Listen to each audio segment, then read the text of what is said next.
ఈ సుకన్య మాత్రమే తప్పు చేసిందా? అందరూ శుద్ధపూసలా? దొరికింది, దొరికిపోయింది, హవా అదేం పాడు పని, థూ అదేం తప్పు పని, అరే ఎంత నామర్దా అంటూ సుకన్య మీద పడి మీడియా ఎడా పెడా వాయించేస్తోంది.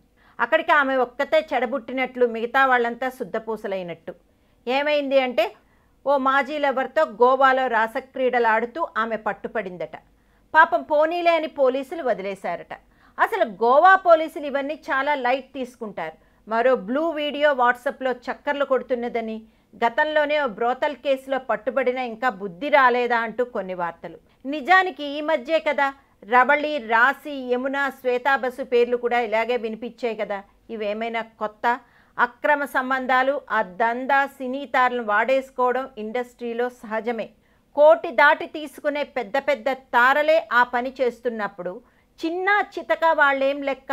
అఫ్కోర్స్ అందరూ అలాంటి వాళ్ళు కాకపోవచ్చు, కానీ టీవీ సినిమా రంగాల వైపు ఆకర్షింపబడి 4 రోజులకే పెద్దలందరికీ ఇంట్రెస్ట్ తగ్గిపోయి, అవకాశాలు రాక, సరిపడా సంపాదన లేక, వేరే పనులేమీ చేతకాక ఆ దందాలో అనివార్యంగా అవసరమే మునిగి తేలేవాళ్ళు అనేకం. వయసున్నప్పుడే ఆకర్షించి, అందం ఉన్నప్పుడే 4 రాళ్ళు వెనకేసుకోకపోతే ఆ తర్వాత కుక్కలు కూడా పట్టించుకోవనేది చాలామంది భయం. అందుకే ఇది చాలా రోజుల క్రితం అప్పటి అగ్రనటి, తర్వాత రాజకీయాల్లో చేరిన ఒక తార చీర చెంగు పరవకపోతే ఛాన్స్ ఎవడిస్తాడిక్కడ అని వ్యాఖ్యానించింది. ఒక్కొక్క ఛాన్స్ కోసం ఎందరిని భరించాలో ఫీల్డ్లో ఉన్న వాళ్ళందరికీ తెలుసు. ఏ తారను ఎవడలా వాడేసుకుంటున్నాడనేది ఇండస్ట్రీలో పనిచేసే వాళ్లకు చాలా చాలా తెలుసు. అక్కడ నిలబడాలన్నా, గెలవాలన్నా అందం, అదృష్టమే కాదు, అలరించే సామర్థ్యం కూడా కావాల్సిందే.